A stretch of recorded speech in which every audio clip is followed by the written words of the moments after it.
अम्मा का ब्लाप जारी था। दीपा हमेशा की तरह एकदम खामोश थी। उसे समझ नहीं आ रहा था कि उसकी सगाई टूटने पर वह क्या प्रतिक्रिया दे। बड़ी विचित्र बात थी, लेकिन लाख टटोलने के बाद भी उसने अपने दिल में कहीं कोई दुख नहीं दिखाई दिया। शायद अमन ने उसे कभी कोई भावनात्मक लगाव ही नहीं था। यूं तो उसकी सगाई को 6 महीने हो गए थे और लगभग रोजाना ही अमन ने दीपा से घंटों घंटों बात की होगी। बात भी क्या होती थी, उधर से अमन ही बोलता रहता था अपने दिन भर की दिनचर्या, अपने नए कपड़े और अपनी नई बाइक की बातें, और अपने ऑफिस में अपने बॉस और सहकर्मियों द्वारा की गई अपनी तारीफों के किस्से।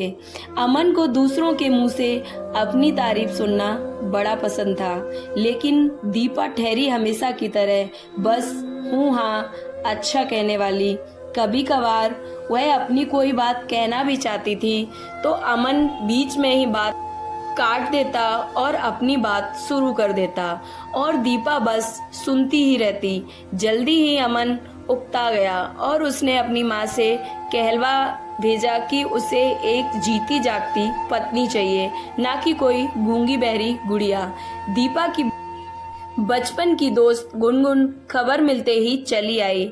आप चिंता न करें अम्मा, दीपा को इससे भी अच्छा लड़का मिलेगा, गुनगुन ने अम्मा को ढड़ास बधाते हुए कहा। हालांकि दीपा की सगाई टूटने का दुख तो उसको भी बहुत था, लेकिन कॉलेज में भी दीपा ऐसे ही रहती थी। ना किसी से बात करती, ना किसी कार्यक्रम में भाग लेती, और ले देकर एक मैं ही थी जिससे थोड़ा बहुत बोल लेती थी। शाम में गुनगुन अपने पति राकेश से दीपा के बारे में बता ही रही थी। ये तो बिल्कुल मेरे दोस्त राघव जैसी है, वह भी किसी से ज्यादा बात नहीं करता है, यहाँ तक कि अपने घर पर भी बस चुप ही रहता है। पता है, एक बार उसके पिताजी उसको पैंट का कपड़ा दिलाने ले गए। दुकानदार ने दसियों कपड़े दिखाए। अंकल बार बार राघव से पूछ रहे थे कि कौन सा पसंद आ रहा है, लेकिन वह कुछ नहीं बोल रहा था। तभी अंकल ने देखा कि वह एक कपड़े को अपनी उंगली में फंसाए बैठा है। तब उनकी समझ में आया कि इसे यह वाला कपड़ा पसंद आया है। राकेश ने राघव का बखान किया और जोर से हंस दिया तो गुनगुन भी मुस्कुरा दी। समझ नहीं आता क्या होगा इस लड़की का, कैसे होगी इसकी शादी। गुनगुन को फिर से सहेली की चिंता हुई। हम सब भी कॉलेज में उसको छेड़ते थे कि इससे शादी कौन करेगा। राकेश भी अपनी पुरानी यादों में खो गया था। अचानक दोनों के दिमाग में एक विचार कौंधा और दोनों ने एक दूसरे को देखा। क्या तुम भी वही सोच रही हो जो मैं सोच रहा हूँ? राकेश ने गुनगुन की आंखों में देखते हुए कहा। क्यों नहीं, दोनों की शादी करा दी जाए, गुनगुन ने उत्साहित होते हुए कहा। राकेश भी खुश होकर अपनी सहमति जता दी थी। अगले ही दिन दोनों अब लग गए थे अपने मिशन पर। पहले राघव के माता पिता और फिर दीपा की माँ, दोनों से बात कर ली। दोनों के घर वाले तुरंत ही मान गए और अगले हफ्ते ही दोनों की सगाई भी हो गई। सगाई तो हो गई थी, लेकिन अब दीपा को एक नई चिंता सताने लगी थी। अब तक तो सबको यही चिंता थी कि इतनी चुप रहने वाली लड़की पति और ससुराल में कैसे आसमंजस बैठाएगी। लेकिन अगर पति पत्नी दोनों ही चुप हों तो बस हो गया काम। अब तो सबको यही सोच के बड़ी टेंशन हो रही थी। जितना सोचती उतना ही उसका दिमाग खराब होने लगता। चाहकर भी अम्मा या दीपा से कुछ कह नहीं सकी। थक हार कर उसने सब कुछ भगवान भरोसे छोड़ दिया था। उधर राघव की हालत भी कुछ ऐसी ही थी। बचपन से ही उसको लड़कियों से बात करते हुए घबराहट होती थी। स्कूल कॉलेज में भी सभी कोई लड़की उसके साथ पढ़ी ही नहीं थी, तो कभी किसी लड़की से उसकी ज्यादा बात भी नहीं हुई। ऑफिस में जरूर कई लड़कियां थीं, लेकिन मेडिकल ट्रांसक्रिप्शन काम ही ऐसा है कि दिन भर हेडफोन लगाए बस डॉक्टर की ही सुनते रहो। तो वहाँ भी वह ज्यादा किसी से बात नहीं करता था। बस लंच के टाइम राकेश और संजीव से ही उसकी थोड़ी बहुत बातचीत होती थी। सगाई के बाद राकेश के कहने पर उसने एक दो बार दीपा से फोन पर बात की, लेकिन दोनों की बात बस 4 मिनट पर ही चुप हो गए। भाई तू कैसा आदमी है, पता है शादी से पहले मैं और गुनगुन रात भर बातें किया करते थे और तू बस आप कैसी हो, घर वाले कैसे हैं, यह कहकर ही रह जाता है। लंच टाइम में राकेश ने राघव को उल्हाना देते हुए कहा, भाई समझ ही नहीं आता क्या बात करूं, वैसे तुम लोग रात भर क्या बातें करते थे? राघव ने हैरानी से पूछा। कुछ खास नहीं, बस इधर उधर की बातें, राकेश ने खाना खत्म करते हुए कहा। आखिरकार शादी का दिन भी आ गया। राघव और दीपा के ऑफिस वालों ने खूब नाच गाना हंसी मजाक किया, लेकिन वो दोनों स्टेज पर चुपचाप बैठे रहे, बस मुस्कुराते हुए देखते रहे। जैसे अमेरिका में टाइम्स स्क्वायर है और ये दोनों मिलकर वहाँ चुप स्क्वायर बनाएंगे। चुप गुणा चुप बराबर चुप स्क्वायर। अपनी आदत के अनुसार अरशद ने एक बेतुकी बात कही तो वह सभी हंस पड़े। लंबे इंतजार के बाद आखिर दोनों आमने सामने थे। फूलों से सजी स्टेज पर लाल जोड़े में बैठी दीपा को देखकर राघव को एकदम से उस पर ढेर सारा प्यार आया।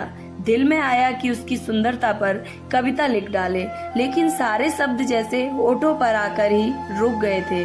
उधर दीपा भी सांस रोक के राघव के बोलने का इंतजार कर रही थी। पता नहीं कितना ही समय ऐसे ही बीत गया। फिर अचानक कहीं से राघव के अंदर कुछ हिम्मत आई और उसने बेड पर बैठते हुए कहा, हेलो कैसी हैं आप? जवाब में दीपा ने कहा, मैं ठीक हूँ, थैंक यू। हालांकि उसकी आवाज इतनी धीमी थी कि शायद अपने कानों तक भी नहीं पहुंची होगी। आप काफी थक गई होंगी, आराम से बैठिए, राघव ने बड़े स्नेह से कहा। मैं ठीक हूँ। इस बार दीपा की आवाज थोड़ी ज्यादा थी। गुनगुन भाभी तो कह रही थी कि आप बहुत बोलती हैं, लेकिन ऐसा लगता तो नहीं है। पता नहीं कैसे राघव को मजाक सूझा तो उसने हंसते हुए कहा। उसकी बातें सुनकर दीपा की भी धीमी धीमी सी हंसी छूट गई। वैसे राकेश भैया ने यही बात आपके बारे में भी कही थी। दीपा ने भी हिम्मत करके जवाब दिया। लगता है दोनों ने हमारी फिरकी ले ली। राघव ने भी हंसते हुए कहा, अरे एक जरूरी बात तो रह ही गई। ये छोटा सा तोहफा आपके लिए मुंह दिखाई में लाया हूँ। राघव ने एक हीरे की अंगूठी दीपा की तरफ बढ़ाई। बिना मुंह देखे ही मुंह दिखाई दे रहे हो, पहले मुंह तो देख लीजिए कि ये चेहरा इस तोहफे के लायक है भी या नहीं। दीपा ने भी मजाक किया। ओ सॉरी, क्या है कि पहली बार शादी हुई है इसलिए ना कुछ भी पता नहीं है। राघव ने भी हंसते हुए कहा और दीपा का घूंघट उठा दिया। दीपा का चेहरा देखते ही राघव जड़ सा हो गया। जब कुछ देर तक कोई हलचल नहीं हुई तो दीपा ने आंख उठाकर देखा। राघव को एकटक अपनी ओर देखते हुए देखा तो फौरन उसने अपनी नजरें नीची कर ली। गुनगुन भाभी तो कह रही थी कि आप सुंदर हो, लेकिन राघव के मुंह से निकला लेकिन एक अनजाने से डर से घबरा गई दीपा। लेकिन आप तो बहुत बहुत बहुत सुंदर हो, मिस वर्ल्ड से भी ज्यादा सुंदर हो, चांद से भी ज्यादा सुंदर हो। राघव मानो अचानक से कोई कवि बन गया हो। इतनी भी सुंदर नहीं हूँ मैं। अपनी तारीफ सुनकर शर्मा गई थी दीपा।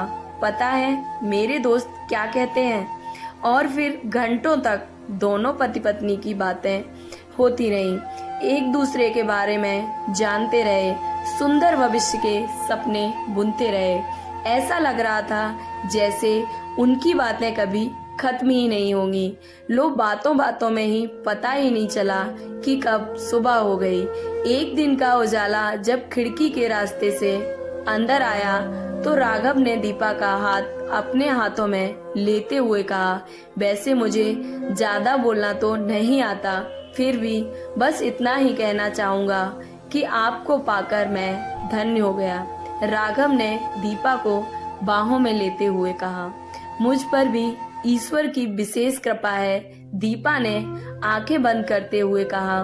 शायद पति पत्नी का रिश्ता ही ऐसा होता है जिसमें हम अपने मन की हर बात एक दूसरे से कह सकते हैं। दीपा और राघव दोनों यही सोच रहे थे। हमेशा चुप रहने वाले राघव और दीपा जब मिले तो खामोशियां भी गुनगुनाने लगी थी। स्टोरी अच्छी लगी हो तो प्लीज लाइक एंड सब्सक्राइब। जय श्री कृष्णा।